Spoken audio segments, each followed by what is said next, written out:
Sir ये बताइए मुझे कितने कॉलेजेस में अप्लाई करना चाहिए। अच्छा सर ये बताइए जिन कॉलेजेस में मैंने अप्लाई किया है, लाइक नेशनल पीजी हुआ, तो उसकी कट ऑफ कितनी जाएगी। मेरे 90% है, क्या मेरा इतने पे एडमिशन हो जाएगा। मेरे 70% है, क्या मेरा इतने पे एडमिशन हो जाएगा।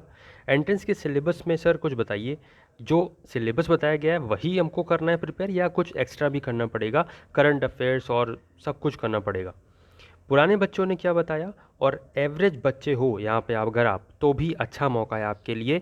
और मेरे एंट्रेंस एग्ज़ाम में क्या आया था, सो ये सारे पॉइंट्स मैं आपको इस वीडियो में क्लियर करने वाला हूँ, जो कि अगर आप यूजी का एंट्रेंस एग्ज़ाम देने जा रहे हैं, या फिर यूजी के लिए अगर किसी भी कॉलेज से आपने अप्लाई किया है, तो ये सारे क्वेश्चंस के आंसर आपको बहुत ही इंपॉर्टेंट रोल प्ले करेंगे। सो चलिए विदाउट वेस्टिंग टाइम वीडियो को स्टार्ट करते हैं।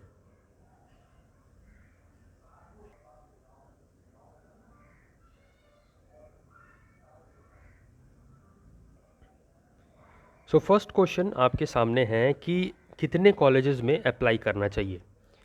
ठीक है, तो कितने कॉलेज में अप्लाई करना चाहिए, मैं आपसे कहूँगा कि आपने एलयू में अप्लाई किया है। आप लोग कहोगे येस, क्योंकि मैक्सिमम लोग एलयू में अप्लाई किए हैं। ठीक है, चाहे उनकी परसेंट 90 हो तो भी, चाहे उनकी परसेंट 85 हो तो भी, चाहे उनकी परसेंट 60 हो तो भी, चाहे उनकी परसेंट 70 हो तो भी, हर तरीके के बच्चे ने यहाँ पे, हर तरह के बच्चे ने यहाँ पे एलयू में तो अप्लाई किया ही किया है। आपने भी किया होगा, I am very sure. But यहाँ पे मैं आपको बोलूँगा, अगर आप गर्ल्स हो तो गर्ल्स वाला जो कॉलेज है, आईटी हुआ, अवध हुआ, लाइक नवयुग हुआ, तो इन कॉलेजेस में भी अभी डेट है। तो आप अप्लाई कर दो जल्द से जल्द, क्योंकि मैक्सिमम मेरे को लग रहा है कि 16 17 और अप्रॉक्स आसपास ऐसे ही डेट है। तो आप उसमें भी अप्लाई कर दो, ज़्यादा अच्छा रहेगा, रिस्क मत लीजिए। और बॉयज़ की बात करें तो बॉयज़ के लिए भी यहाँ पे एनपीजी हुआ, और भी क्रिश्चियन कॉलेज हुआ, और शिया पीजी हुआ, ये सब कॉलेजेस भी हैं। तो इसमें भी आप अप्लाई कर दीजिए। ये मत सोचिए कि आपने एलयू में सिर्फ अप्लाई किया है तो इतना इनफ होगा, ये मत सोचिए। आप लोग एक से ज़्यादा कॉलेज में अप्लाई करिए, क्योंकि यहाँ पे हर तरीके का, आप देखिए मैक्सिमम कॉलेजेस में क्या हो गया है कि अब जो है आपका जो एडमिशन होगा वो एंट्रेंस बेसिस पे ना होकर मेरिट बेसिस पे होना है। ठीक है, तो बहुत से सारे चेंजेस हैं, और इसमें आपको जो मेरिट बेसिस है ना, मेरिट बेसिस पे आपको कुछ बच्चों को डिसएडवांटेजेस भी है और कुछ बच्चों को एडवांटेजेस भी है। वो भी मैं बात अभी बताऊंगा आपको, लेकिन पहला क्वेश्चन का आंसर यही है कि आप लोग अभी जितने भी कॉलेजेस में अप्लाई कर सकते हो तो कर दीजिए। मैक्सिमम जो है बात करूं तो आप लोग 3 से 4 कॉलेज में अप्लाई कर दीजिए, जहाँ भी पहली लिस्ट आ जाए और आपका नाम आ जाए तो वहाँ आप एडमिशन ले लीजिए, यही मेरी राय है। दूसरे कॉलेज के लिए वेट मत करिए, या एलयू के लिए वेट मत करिए, क्योंकि यहाँ पे बहुत सी चीज़ें हैं जो मैटर करेंगी। सो आप 3 से 4 कॉलेजेस में अप्लाई करिए, और जहाँ भी पहली लिस्ट आती है वहाँ पे एडमिशन आप ले लीजिए, अपना ईयर मत बर्बाद करिए। आते हैं नेक्स्ट क्वेश्चन पे कि आपका जो है कट ऑफ कितनी होगी। सो कट ऑफ अगर बात करूँ मैं, तो हर कॉलेज की कट ऑफ अलग अलग होगी। मैटर करेगा वहाँ कितने परसेंट बच्चों ने अप्लाई किया है। ठीक है, मैं अगर ये नहीं कह सकता मैं कि एनपीजी लाइक कॉलेज है, अच्छा कॉलेज है, वेल एंड गुड कॉलेज है। कॉलेजेस सारे ही अच्छे हैं, बट मैं बात कर रहा हूँ एक लाइक एग्जाम्पल की। तो ये एनपीजी जैसे सपोज एक कॉलेज है, इसमें यहाँ पे मैक्सिमम बच्चे ने अप्लाई किया है, और मैक्सिमम बच्चों की परसेंट 90% है। ठीक है, ध्यान से सुनना। अब इस आंसर के बाद आपको बिल्कुल भी ये नहीं आएगा कि कट ऑफ कितनी जाएगी, और ना ही आप पूछोगे किसी से भी नहीं। क्यों? क्योंकि मैं ऐसी चीज़ ही बता रहा हूँ। देखिए अब यहाँ पे सपोज़ एनपीजी में जितने बच्चों ने अप्लाई किया है, उनकी सबकी कट ऑफ, उनकी सबकी जो परसेंट है मैक्सिमम बच्चों की, तो वो 90 है।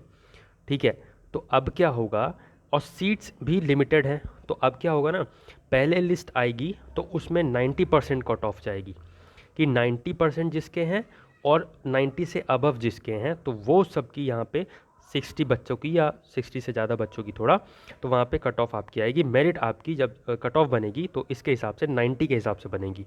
बट अगर मैक्सिमम लोगों ने वही बात करें कि अगर जो अप्लाई किया है तो उनकी परसेंट 60 के आसपास गिर रही है ना, एवरेजिंग होती है पूरा, तो ज़रूरी नहीं है कि 90 कट ऑफ जाए, या 70 कट ऑफ जाए, या 80 कट ऑफ जाए। अच्छे से अच्छे कट ऑफ का भी यहाँ पे परसेंट का भी एडमिशन होता है, और ख़राब से ख़राब परसेंट का भी एडमिशन हो जाता है। मैं आपको जो साफ बात है वो बता रहा हूँ। ठीक है, तो कॉलेज भी यही चाहता है कि उसकी सारी सीट्स भरें। तो पहली लिस्ट आएगी जिसमें सपोज़ मान लीजिए आप कि 90 यहाँ पे कट ऑफ गई, 90% जिसकी है या इसके अबव जिसकी है, तो वो यहाँ पे एडमिशन ले सकता है। तो इसके बाद भी अगर कुछ बच्चे एडमिशन नहीं लेंगे या किसी दूसरे कॉलेज में एडमिशन लेना चाहते हैं या कुछ वजह से नहीं ले पाते, तो जो सीट्स बचेंगी तो फिर ये 90 से डाउन हो जाएगी, है ना।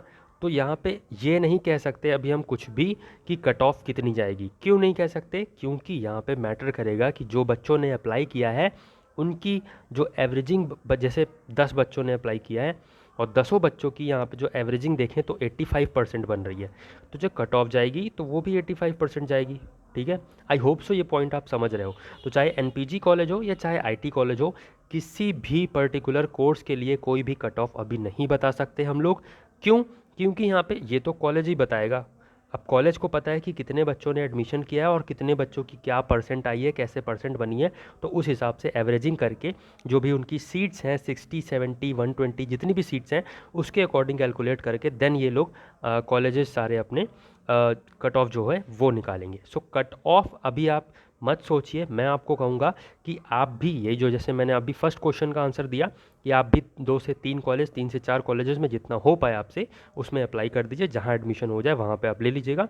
और अब जैसे आप, मैं एक बात बताऊं, जैसे 60 बच्चे हैं, ठीक है, सब चीज़ का यार एग्जांपल ही दे सकता हूं, क्योंकि 60 बच्चे जैसे हैं सपोज, तो उन्होंने एक कॉलेज में अप्लाई किया, है ना, और यही 60 में से कुछ बच्चों ने यहाँ पे सेकंड कॉलेज में भी अप्लाई किया होगा। सो जैसे अब यहाँ पे फर्स्ट कॉलेज में 30 सीट्स हैं, ठीक है, और सेकेंड कॉलेज में मान लिया कि 40 सीट्स हैं, तो ये जो ये वाला कॉलेज है ना, इसकी जो है कट ऑफ वो कम जाएगी, राइट, इसकी कट ऑफ कम जाएगी और इसकी हाई जाएगी।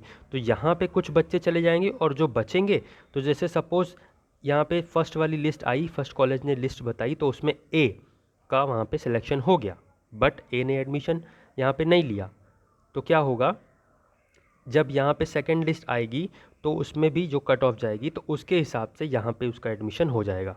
समझ रहे हो ना? तो मतलब कट ऑफ के चक्कर में अभी आप ना पढ़ो, बस 2 से 3 कॉलेज में अप्लाई कर दो, यही आपके लिए एक मात्र उपाय है ये सेकंड वाले क्वेश्चन का।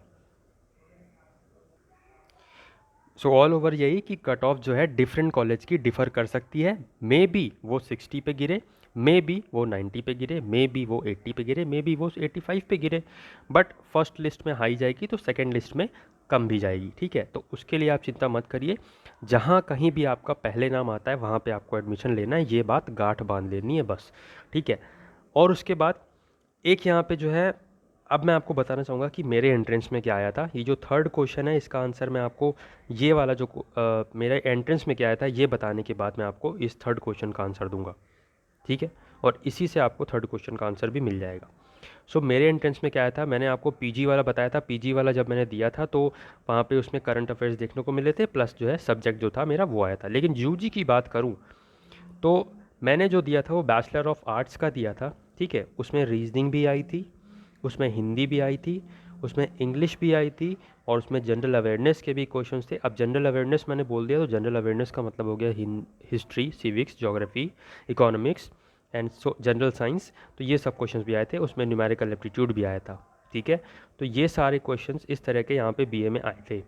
अब यहाँ पे बात करूँ कि एंट्रेंस के सिलेबस जो आपको बताया गया एलयू के द्वारा, तो वो पढ़ना चाहिए या कुछ और, तो आपको कुछ और जो है ना, इसका आंसर मैंने आपको पहले ही दे रखा है, फिर से बता दे रहा हूँ। जो भी सिलेबस आया है वो तो आपको पढ़ना ही पढ़ना है। बीए में मैंने बता रखा है कि आपको रीजनिंग भी करनी है, प्लस यहाँ पे आपको जो मेंटल एप्टीट्यूड के क्वेश्चन होते हैं वो भी करना है, प्लस आपको करंट अफेयर्स भी करना है।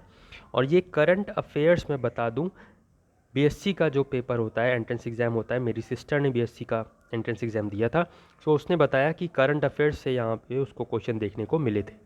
ठीक है, हो सकता है आपके पेपर में आए, हो सकता है ना आए, बट उसने जो बताया वो यही बताया कि हाँ भैया, मेरे जो पेपर था उसमें यहाँ पे करंट अफेयर्स के क्वेश्चन 4 से 5 यहाँ पे हमको देखने को मिले थे। बाकी जो है फिजिक्स से भी था, उसने बीएससी बायो का एक्चुअली दिया था। ठीक है, और एलयू ने जो दिया है बायो वाला, तो उसमें तो फिजिक्स वाला है ही नहीं पोर्शन।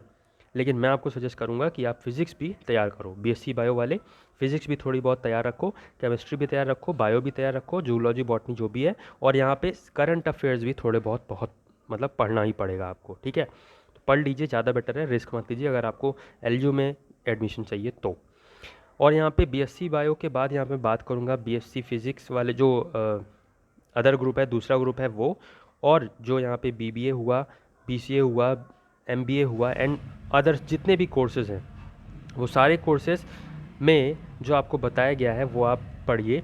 और बीकॉम की अगर मैं बात करूं तो बीकॉम में और वहाँ पे जो सारे कोर्सेज़ हैं उसमें आप करंट अफेयर्स भी ज़रूर पढ़िए, क्योंकि करंट अफेयर्स बहुत ही ज़्यादा कॉमन है ये सभी में, चाहे आपका बीकॉम हो चाहे कोई भी कोर्स हो, आपका यहाँ पे पूछा ज़रूर जाना है। चाहे एक ही क्वेश्चन आए, मैं कह रहा हूँ, लेकिन आएगा ज़रूर, ठीक है।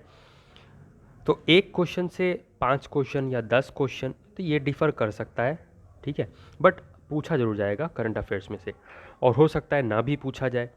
तो ये देखिए, ये तो कोई नहीं बता सकता, बट मैंने जो एक्सपीरियंस किया वो मैंने आपको बताया कि हाँ ये चीज़ आ सकती है, तो आप ये भी प्रिपेयर करके जाइए। बीकॉम में मैथ्स, कॉमर्शियल मैथ्स है वो तो मैं करवा दूंगा, रीजनिंग भी हो जाएगी, रीजनिंग आपकी क्लास चल ही रही है। कंप्यूटर अवेयरनेस की जल्दी से मैं आपको कुछ PDF प्रोवाइड कर दूंगा मटेरियल, और प्लस करंट अफेयर्स की क्लास भी करा दूँ, ये कंप्यूटर अवेयरनेस की क्लास भी करा दूंगा।